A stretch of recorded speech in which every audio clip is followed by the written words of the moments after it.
There's a silly argument.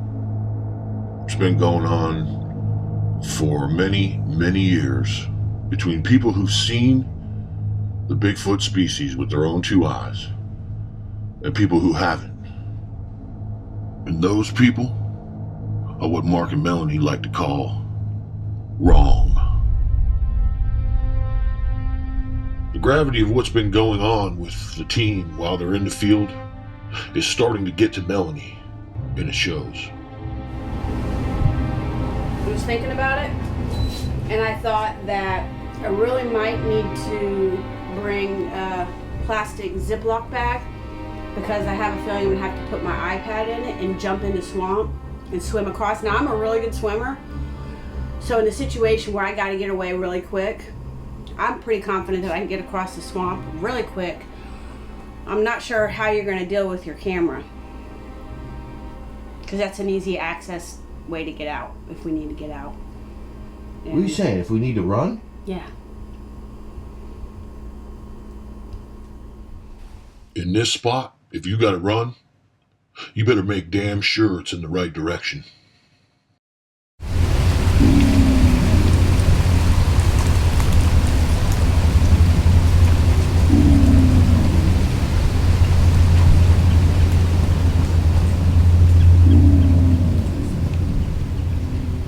It's the beginning of the mating season, and the big bull alligators will attack anything that encroaches on their territory.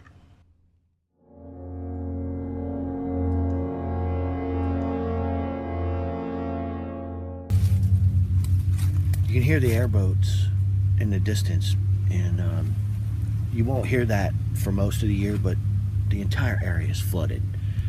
I mean, we got bull alligators where we usually walk, huge, sounding off, and then we got airboats over here, so it's the deepest part of the season for the marsh around here. So what we're doing is we're sticking to the dry spots, and we're on a very thin strip of dry land in between two big bodies of water, and this is where we catch them on film almost every time. So we're getting ready to enter the actual area that they use as the den. I think one of the things that we've learned about the Bigfoot species in the last 14 months of intensive research in these two primary areas is that the water management controls their lives very much the way, or to the extent that it controls human lives. It's the same thing. There's a correlation there. The flooding in these areas is a byproduct, most of the time, of water management. Yeah. Water management is a primary concern here in South Florida, because a lot of the land out in the western areas that has been settled in these rural areas, we have communities that are bordered by preserves and a lot of different wilderness areas are at or below sea level, and so water management is a primary concern. In South Florida, we have a system of ditches that have been dug by the Army Corps of Engineers from Lake Okeechobee southward. It's riddled with canals. Drainage is a primary concern, and so the Water Management District is what it's called, manages the flow of this water. They have an ability to keep the water for times when there's drought, and they store it in places called catchment areas. And they have an ability through these canals and a system of floodgates to release the water into the Everglades. It's all pushed west from the coastline typically. It's drained off the roads and into the sewer system, and it goes into these canals. Canals flood out west into the catchment areas, and then they determine whether or not there's enough rain coming. And if there's a bunch of rain coming, they release some of it because new water is going to be coming in. So there's a constant management system that had to be put in place because we're at or below sea level in places here in South Florida. This has a major impact on the Bigfoot species because the areas that they live in are adjacent or sometimes in these catchment areas where the water's being stored. So that water level is constantly fluctuating throughout the season, like I said, depending on how much rain's coming. The fact is in our research, what we're seeing is they stick to the dry areas. They monitor the edges of the swamp and the perimeter because there are a lot of game trails. And they occupy these dry areas, whatever they are. So one answer that we can give you for why we're able to catch these guys on film repeatedly in these same areas is that specifically in certain seasons, the water levels are very high. And through those seasons, you get flood stage levels in the water catchment areas. And so dry land for a few months every year is at a premium.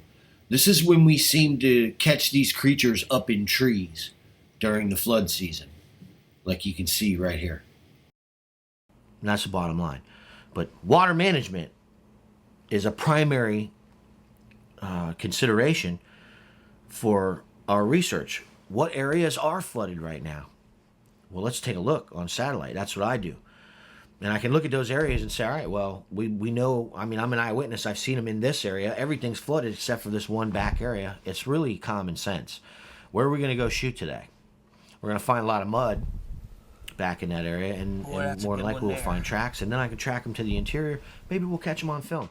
Back in Area 4, there's been an interesting development. They're leaving feces up in trees. I don't know if that's a sign for us or what it is, but... The smell of human feces is something that the team has encountered before in this exact spot. They could never quite place where it was coming from, but now it's obvious. You're looking at Myakka State Park from the observation deck.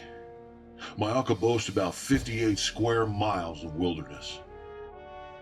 As you can see, it's vast in every direction. Where Mark and Melanie research in Palm Beach County, there's 3 times as much forest. And Myakka's famous for Bigfoot sightings. Fact is, most Bigfoot sightings from Palm Beach County went unreported.